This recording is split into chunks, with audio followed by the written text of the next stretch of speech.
అందరికీ నమస్కారం. వేదిక మీద ఉన్న పెద్దలు పల్లా శ్రీనివాసులు గారు, అదేవిధంగా సతీష్ రెడ్డి గారు, శ్రీమతి శ్రీదేవి గారు, మన పార్లమెంట్ సభ్యులు కేశినేని చిన్ని గారు, మిత్రులు ఆప్తులు పట్టాభి గారు, నాకు చాలా ఆనందంగా ఉంది ఈ వేదిక మీద నిలబడటం, 4 మాటలు మాట్లాడటం.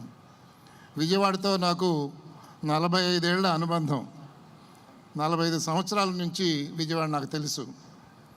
గుడివాడ ఆర్డీఓగా 1980లో ఈ ప్రాంతంలో పనిచేసినప్పుడు గౌరవనీయులు తెలుగుదేశం పార్టీ అప్పుడే పెట్టినటువంటి మాజీ ముఖ్యమంత్రి గారు ఎన్టీఆర్ గారు, నేను ఆర్డీఓ ఉండగా తొలిసారి వారు ఎమ్మెల్యేగా ఎన్నిక కావడం జరిగింది. అది ఒక పెద్ద అనుభూతి. వారు నా ముందు వచ్చి నామినేషన్ ఫైల్ చేయటం, తర్వాత నా సంతకంతో వారి ఎమ్మెల్యే గెలుపు సర్టిఫికేట్ ఇవ్వటం గొప్ప అనుభూతి, ఈ జిల్లాకు ఉన్నట్టు అనుబంధం. అయితే నడిబొడ్డున, దేశానికే నడిబొడ్డు విజయవాడ జంక్షన్ అంటే చాలా ప్రసిద్ధి, రైల్వే జంక్షన్. ఎన్ని రైళ్ళు వెళ్తాయో, ఎన్ని రైళ్ళు వస్తాయో. ఇటువంటి నగరానికి లభించవలసినంత ప్రాశస్త్యం లభించలేదని నాకు బాధగా ఉంది. అయితే ఈరోజు శ్రీ కేశినేని చిన్ని గారు తీసుకున్నటువంటి ఈ చొరవ వల్ల మన నగరం, మన విజయవాడ నిజంగా విజయవంతం అవుతుంది. దేశం మొత్తం మీద ఒక మంచి పేరుని, మంచి ప్రాశస్త్యాన్ని సంపాదించుకుంటుంది. దానికి కావాల్సినటువంటి దయా, కరుణ కొండపైన అమ్మవారు ఇస్తారు. వారు అనుకున్నట్టుగా, వారు అభిలషించినట్టుగా ఈ విజయవాడ నగరం రానున్న రోజుల్లో దసరా అంటే మొట్టమొదట గుర్తొచ్చే నగరంగా తయారు కావాలని చెప్పి నా కోరిక.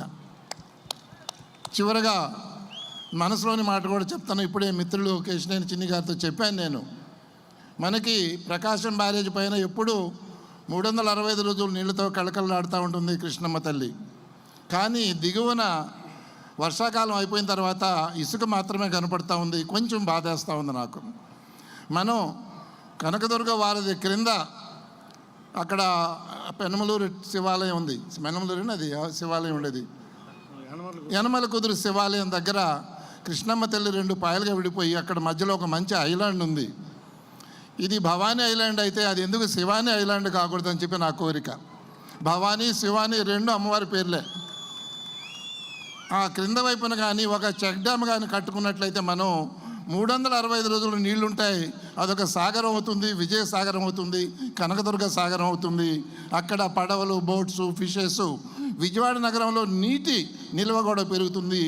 ఈ చిన్న కోరికని పెద్దలు, పార్లమెంట్ సభ్యులు, అదేవిధంగా ఈ 20 రోజులుగా నిరంతరం కృషి చేస్తున్న మిత్రులు పట్టాభి గారు దీన్ని దృష్టి పెట్టి దీన్ని కానీ మనం సాధించుకున్నట్లయితే విజయవాడ నగరానికి మరొక అలంకారప్రాయమైనటువంటి శివాన ద్వీపం, ఒక ప్రత్యేకమైనటువంటి ఒక సరస్సు కూడా మనకు ఏర్పడుతుందని చెప్పి కోరుకుంటున్నా.